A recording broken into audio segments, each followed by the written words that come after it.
Chut, foutraque. Écoutez voir. LDPA LFDM. Ou, si vous préférez, le dernier podcast avant la fin du monde. C'est depuis son laboratoire marseillais que le professeur Relou annonça le premier qu'un astéroïde rebaptisé Guntar entrerait en collision avec la Terre le 30 décembre de cette année-là. À la veille de la catastrophe, lui vint l'idée géniale d'enregistrer quelques-unes des rares émissions encore diffusées à la radio. Pour lui, ces enregistrements deviendraient la preuve irréfutable de l'existence et de la présence des humains dans la grande histoire de l'univers. Voici ces enregistrements. Nous sommes le 29 décembre 2023. Il est pile 15h, professeur Didier Relou depuis la Terre. Enregistrement numéro 10, c'est vous qui le disiez avec Pascal Trot. Tiens César, viens écouter un peu là des Français qui parlent au français.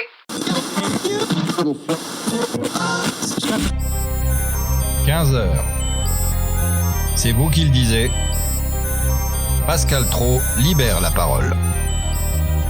Bonjour à tous et bienvenue dans C'est vous qui le disiez. Ravi d'être avec vous une dernière fois pour échanger, converser pendant cette petite heure de liberté où vous pouvez vous interroger, vous exprimer et même, pourquoi pas, vous révolter.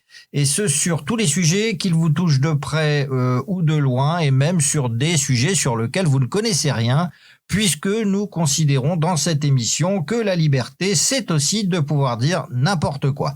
Je vous rappelle la question qui va être un peu le thème principal de l'émission d'aujourd'hui, à savoir la fin du monde, la faute à qui ? Voilà, donc n'hésitez pas à décrocher votre téléphone et à composer le 666 3 fois pour nous faire connaître votre opinion sur ce sujet. Alors, bien sûr, je ne suis pas que le présentateur de cette émission, je suis aussi surtout le modérateur, le gardien de cet espace de liberté que nous vous offrons chaque jour dans C'est vous qui le disiez. Et c'est important de le rappeler, car même si à titre personnel, je crois que toute chose est bonne à dire, nos détracteurs, que sont les sachants, les bien-pensants, vous diront qu'elles ne sont pas forcément bonnes à entendre. Mais peu importe, mes amis, puisque vous savez qu'ici, on n'a pas peur de dire haut et fort ce que les autres n'osent pas penser. Alors, sans plus attendre, car on me dit qu'il y a énormément de monde au standard aujourd'hui, on va prendre un premier appel et je crois que nous avons Romain en ligne. Romain qui habite Romainville. Bonjour Romain. Ouais, hello, bonjour Pascal Trot, je suis super content de vous avoir au téléphone car je vous regarde tous les jours dans l'heure de trop sur CNAZ.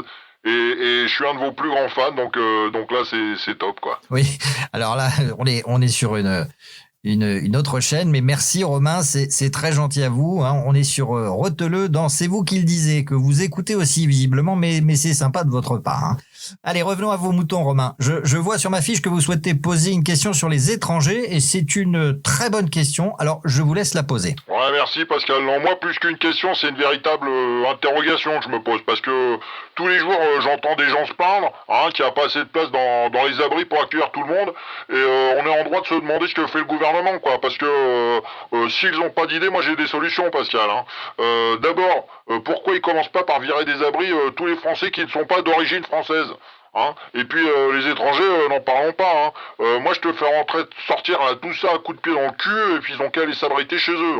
Et là je peux vous dire qu'on en trouverait des places pour les vrais Français. Donc voilà quoi, je voulais juste pousser ce petit coup de gueule. Merci Romain, et vous avez bien fait de nous appeler car c'est une question ô combien importante aujourd'hui vu le nombre de nos compatriotes qui n'ont pas encore reçu une place dans un abri pour la nuit prochaine. Disons-le clairement, c'est un véritable scandale d'État. Moi je vais vous dire, j'appelle ça le Bunkergate. Mais dites-moi Romain, pour ce soir, vous êtes concerné par ce problème de place dans les abris ? Ah non, moi je vous rassure Pascal, moi ça va, j'ai la chance d'avoir un abri individuel familial, et puis de toute façon, avec ma femme, on se serait pas vu dans un abri collectif, mélangé avec plein de gens, non, c'est pas de nous ça. Non, nous, dès qu'on a su pour la fin du monde, avec mon beau-frère, on a construit un bunker individuel dans le jardin de ma belle-mère, comme ça on reste entre nous. Et je vais vous dire, je trouve ça fantastique Romain, quand on est dans l'adversité de savoir unir sa famille pour lutter ensemble, parce que en plus la famille ça vous permet de conserver des valeurs morales. Non mais c'est vrai, quoi de mieux quand il y a le papa, la maman, les enfants, les papis-mamies, les tontons, les tatas, les cousins, les cousines, le sapin de Noël, la crèche dans la mairie, le porc à la cantine, les œufs de Pâques. Car tout ça n'en déplaise aux gauchistes, ça reste des repères dans la vie. C'est comme dans une famille, les repères c'est un papa et une maman, avec le papa qui met la graine dans le ventre de la maman pour qu'au final, la maman donne la vie à un petit garçon ou une petite fille. Hein.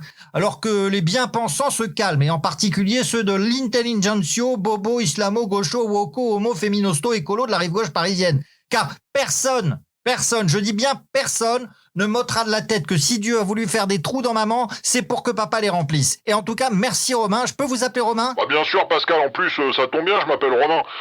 Mais vous voyez Pascal, ce qui est super avec vous, c'est que vous dites tout haut ce que nous on comprend pas. Oui, mais alors, ça je vais vous dire Romain. D'abord, j'ai quelques années d'expérience. Et puis, quand vous avez la chance, comme moi, d'être derrière un micro, hein, vous devez d'être le porte-parole de ceux à qui on ne donne pas la parole. Alors, vous savez, je crois que je n'ai pas tellement de mérite à faire ce que je fais. Par contre, du courage, oui, certainement. Bref, en tout cas, c'est un sujet passionnant, Romain. Et d'ailleurs, on va écouter Pierre, qui va nous donner son avis sur la question, puisque je crois qu'il n'est pas tout à fait d'accord avec vous, Romain. Allô, Pierre, est-ce que vous êtes avec nous ? Oui, je suis là, Pascal. Et justement, merci de me donner la parole. Mais de rien, vous êtes ici chez vous, alors... Je rigole car je vois que vous habitez Pierrefitte, Pierre, c'est ça ? Oui, c'est bien ça. Bah, c'est marrant quand même ça, non ? Romain qui nous appelle de Romainville et Pierre qui nous appelle de Pierrefitte. C'est une drôle de coïncidence, non ? Oui, peut-être, en effet. Et en même temps, je ne dois pas être le seul Pierre à habiter Pierrefitte. Ouais, pareil pour moi Pascal. D'ailleurs, je connais un autre Romain qui habite Romainville. Ah, d'ailleurs, quand j'y pense, je connais quelqu'un qui s'appelle Pierre et qui habite Romainville, mais je crois qu'il est mort. Allons, pas tous en même temps, s'il vous plaît, parce que après ça devient une espèce de cacophonie insupportable pour les auditeurs. Sans vouloir vous vexer, Pascal, c'est vous qui avez posé la question. Oui, mais toutes les questions n'appellent pas forcément une réponse, Pierre. Hein. Je trouvais ça drôle, c'est tout. Bref, passons. Alors, Pierre, je crois que vous n'êtes pas d'accord avec Romain qui propose qu'on expulse les personnes d'origine étrangère des abris pour laisser la place, disons-le sans détour, hein, aux Français de souche. C'est bien cela, Pierre ? Oui, effectivement, je pense que c'est une mauvaise idée, car si on chasse des abris les gens d'origine étrangère, on va les condamner à une mort horrible. Et ce n'est pas moi qui le dis, c'est le pape Régis Ier dans l'interview qu'il a accordée à Pape Magazine. Oui, j'entends ce que vous dites, Pierre, et je salue votre charité chrétienne.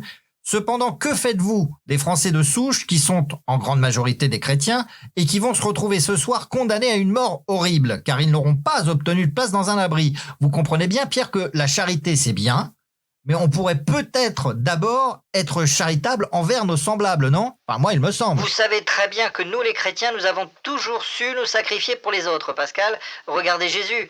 Non, clairement, le sacrifice est dans notre ADN, surtout si c'est pour sauver la cause. Non, mais là, je ne peux pas vous laisser dire ça, Pierre. Non, mais sérieusement, vous vous rendez compte de ce que vous dites ? Donc, si on vous écoute, les Français de souche sont moins importants que ceux d'origine étrangère ? Non, mais là, on touche le fond du wok, Pierre. Hein. Vous êtes carrément aveuglé par les propos de ce soi-disant pape, qui, soit dit entre nous, est clairement un pape gauchiste. Non, mais moi, je dis simplement que si ça peut sauver la cause... Non, mais quelle cause ? Bah, la cause, quoi, vous savez bien, Pascal.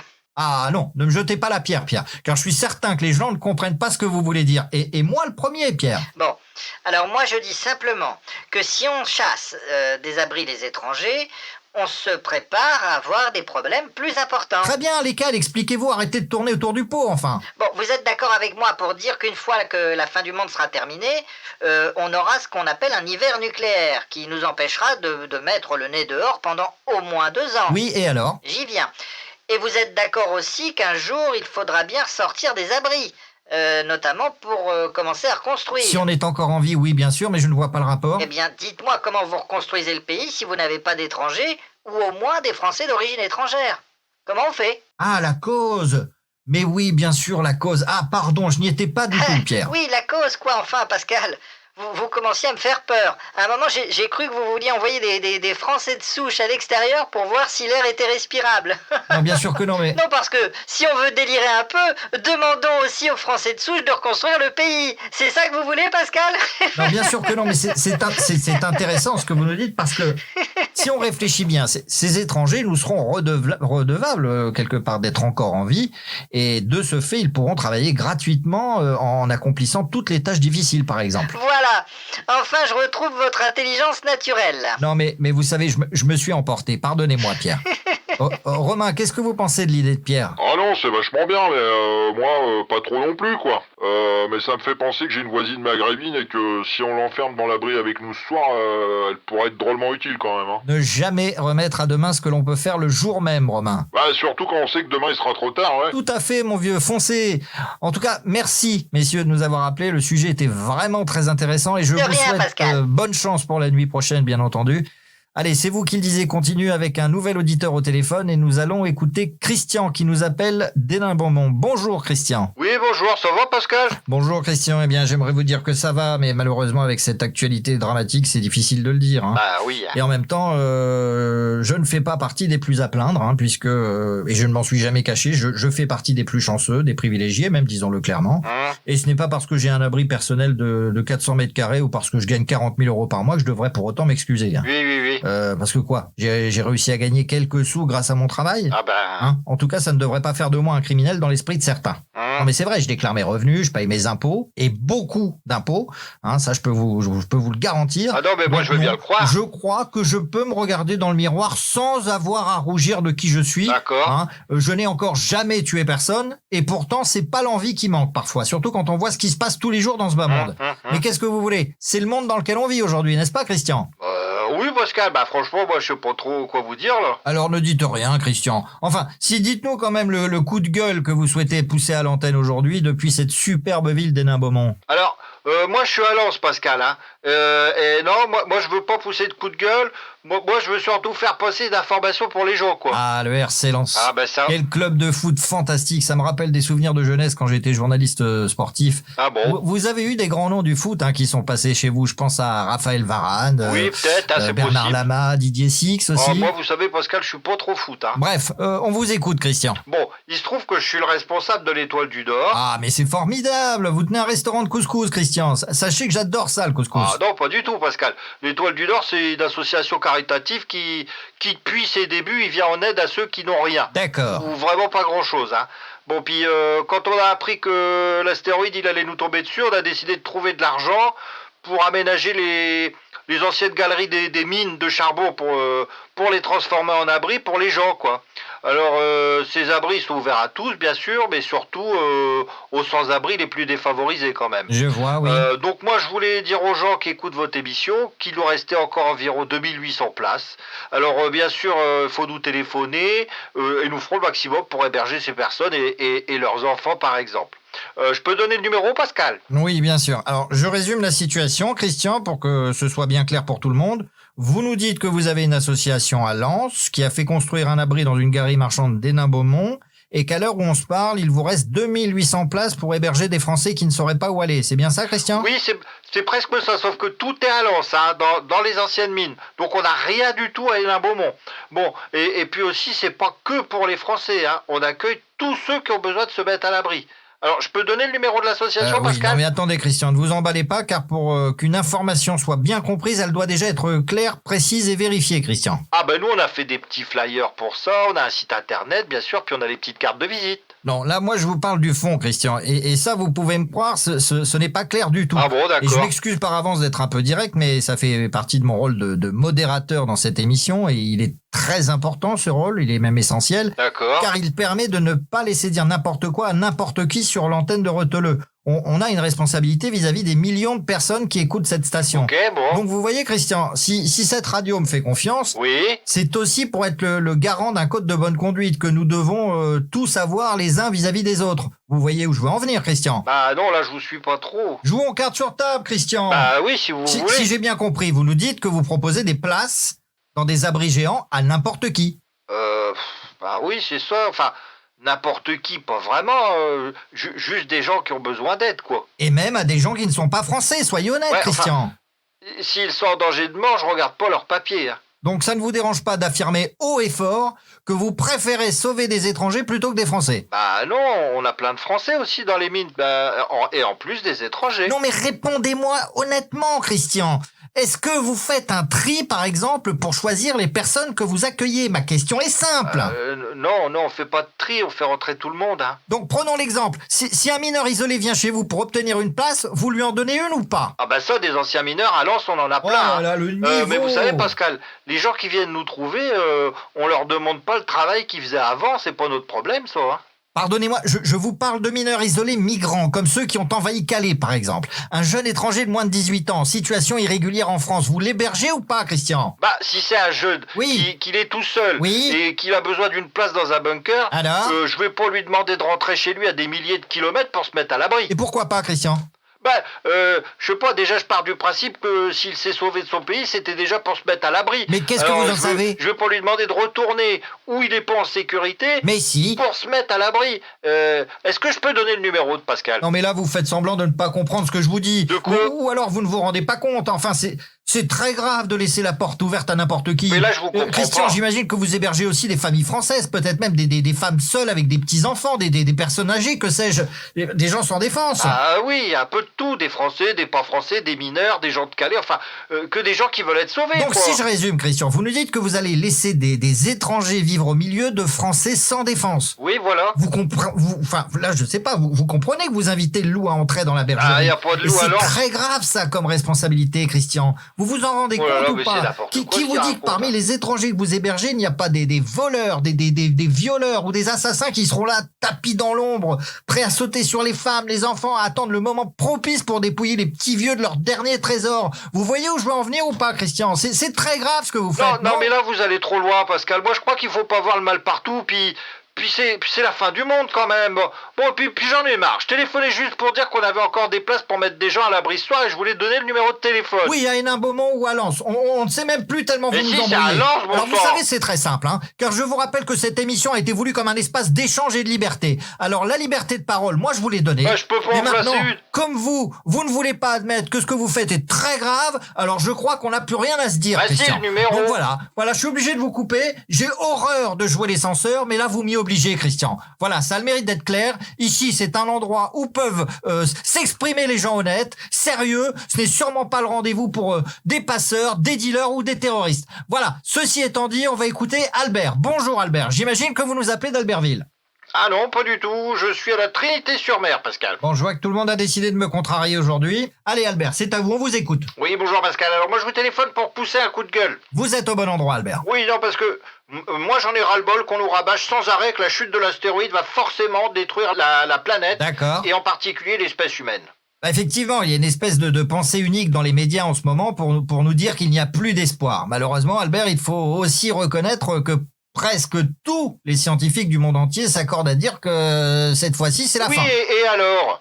Depuis quand les scientifiques ont la science infuse? J'ai envie de vous dire depuis toujours. On a l'impression que c'est eux qui font la pluie et le beau temps aujourd'hui. Heureusement qu'il y a le professeur Didier Relou. Lui, je l'aime bien parce que il a jamais dit que c'était sûr qu'on meurt tous.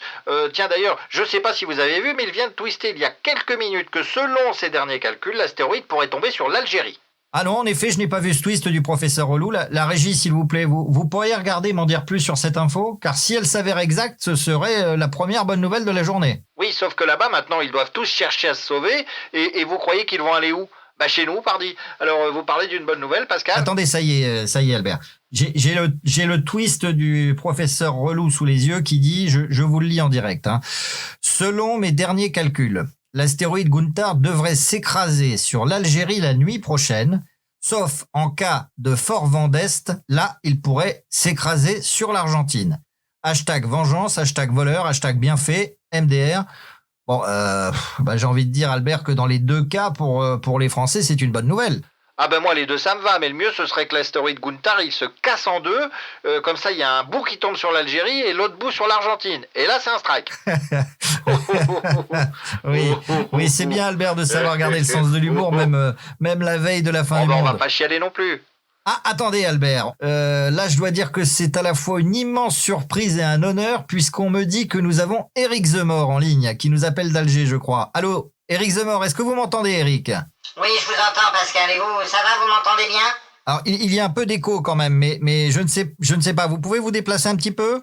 Non, là, c'est pas possible. Très bien, comme vous voulez. Comment allez-vous, monsieur le président en exil?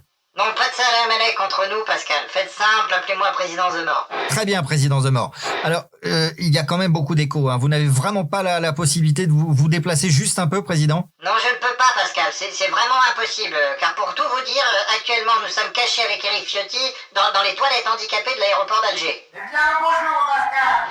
Vous dites que vous êtes caché, mais que se passe-t-il, président? On a, comme qui dirait, quelques soucis. Alors, oui, aux dernières nouvelles, vous étiez en Algérie, où je le rappelle pour nos auditeurs, vous êtes parti en exil avec votre gouvernement fantôme depuis votre défaite à l'élection présidentielle. Une élection truquée et volée, Pascal Trot. Une vraie mafia. Bien sûr, président, bien sûr, mais je rappelle juste à nos auditeurs pourquoi vous êtes en Algérie, puisque vous êtes parti là-bas depuis 5 mois environ, hein, pour vous autoproclamer président de la République française en exil. Et c'est depuis l'Algérie que vous invitez les Français à venir vous rejoindre pour mener ce grand mouvement, hein, que vous appelez le grand déplacement. Oui, enfin, nous avons surtout invité les vrais patriotes à venir nous rejoindre ici à Alger, hein. Oui, puisque l'idée, dites-moi si je me trompe, président, hein, c'était d'être suffisamment nombreux pour reprendre l'Algérie et faire qu'elle redevienne française. Tout à fait. Et comme à l'époque, le professeur Relou avait prédit que seule l'Algérie serait épargnée par l'apocalypse, eh bien, en reprenant l'Algérie, nous voulions rebâtir la France éternelle là-bas. Oui, mais alors, je crois que ça ne s'est pas passé comme prévu, n'est-ce pas, président Zemmour ? Eh bien, au début, je dirais que l'idée a fait son chemin, puisqu'on a eu pas loin de 10 000 Français qui ont rejoint la cause, jusqu'au moment où le gouvernement algérien a eu vent de notre projet, et c'est vrai qu'à partir de là, on a senti une certaine désapprobation de leur part, et de ce fait, ils ont interdit l'entrée sur le territoire algérien à tous les Français. Bien sûr, et je m'en rappelle bien, puisque j'ai moi-même voulu vous rejoindre, mais c'était déjà trop tard, hein. Mais alors, expliquez-nous, président, là tout de suite, pourquoi êtes-vous caché dans des toilettes avec Éric Ciotti ? Vous êtes en danger ? Votre vie est menacée ? Non mais vous voyez que c'est occupé. Eh bien, disons-le clairement que le dernier twist du professeur Relou a créé un peu de confusion dans notre mouvement, ce qui nous oblige à nous cacher momentanément avec mon Premier ministre. Disons qu'on a besoin d'aide, si vous préférez, Pascal, et je ne vous cache pas que c'est assez urgent. Je fais caca. Très bien, président Zemmour. On va tout faire pour vous aider, évidemment, mais dites-nous, là tout de suite, ce sont les Algériens qui vous menacent. Non, les Algériens, ça va. Eux, ça fait 5 mois qu'ils veulent nous expulser, soi-disant, parce qu'on n'a pas de visa. Mais depuis quand on demande un visa à un président de la République ? Je vous le Ah demande. non, c'est scandaleux, scandaleux. Mais bien sûr que c'est scandaleux. Scandaleux. Oui, c'est surtout politique. Non, là, à vrai dire, c'est avec les Français qu'on a le plus de problèmes. Avec les Français, vous dites. Ah, mais ils sont carrément déchaînés, oui. On a affaire à une meute qui veulent nous faire la peau, hein, Pascal. Non, on a affaire à des fous. Tenez, vous entendez peut-être ?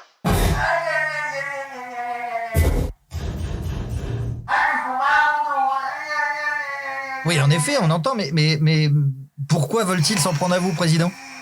Ah, mais ça, c'est depuis que le professeur Relou a twisté que l'astéroïde allait s'écraser en Algérie.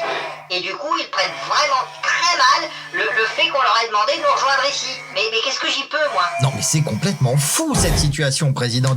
Dites-moi ce qu'on peut faire pour vous aider, président Zemmour, parce que là, franchement... Eh bien, vu qu'ici, c'est un peu la folie, parce que maintenant, tout le monde cherche à quitter le pays par tous les moyens. Je voulais savoir si vous pouviez essayer de joindre votre patron, Vincent Ballaret, pour lui demander s'il ne pourrait pas nous envoyer un de ses jets privés pour nous récupérer rapidement. J'entends que la police algérienne est derrière la porte, ça va les calmer un peu déjà. Ah, on peut plus cacher tranquille, quoi. Enfin, c'est assez urgent quand même, hein. Non, mais bien sûr, je vais essayer de joindre Vincent Ballaret pour vous, mais ça risque de prendre un peu de temps et je ne sais pas si vous pourrez tenir longtemps, président.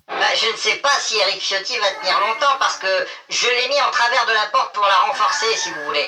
Mais vu son gabarit, il n'est pas assez grand pour remplir la largeur de la porte. Bon, en même temps, c'est une porte de toilette handicapée, donc c'est plus large. Je vais pas te dire, je vais pas Et te je ne dire. sais pas, vous n'avez pas essayé de vous sauver par la mer, par exemple ? Mais si, bien sûr qu'on y a pensé, on a même volé un bateau gonflable pour enfants, mais même à deux, on n'a jamais réussi à le gonfler.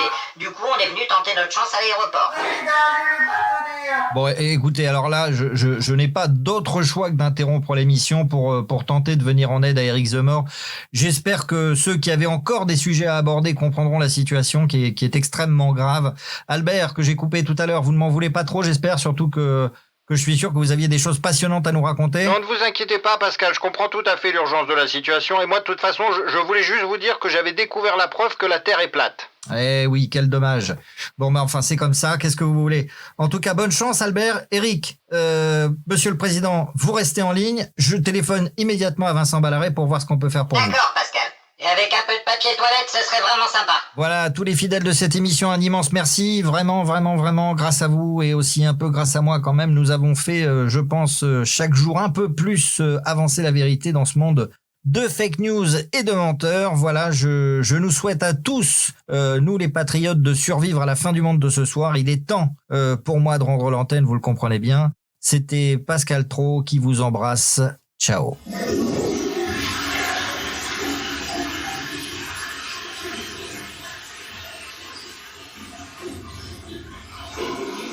Salut, c'est Script, cet épisode de LDPA LFDM est terminé. Merci beaucoup de l'avoir écouté. Si ça vous a plu, alors n'hésitez pas à liker, à mettre des étoiles, à partager ou à vous abonner parce que tous ces petits gestes qui ne vous coûtent rien ont une importance capitale pour les créateurs. Et pour les haters, pas de soucis, si vous avez été pris de tremblements, de convulsions ou de vomissements en écoutant cet épisode, sachez que vous serez pris en charge dans les plus brefs délais par le service après-vente des émotions qui vous aidera à gérer au mieux ce moment délicat de votre vie. Voilà, c'est tout. C'est simple, non? Allez, on se retrouve dans l'enregistrement suivant pour avancer tous ensemble, dans la joie et la bonne humeur, vers la fin du monde.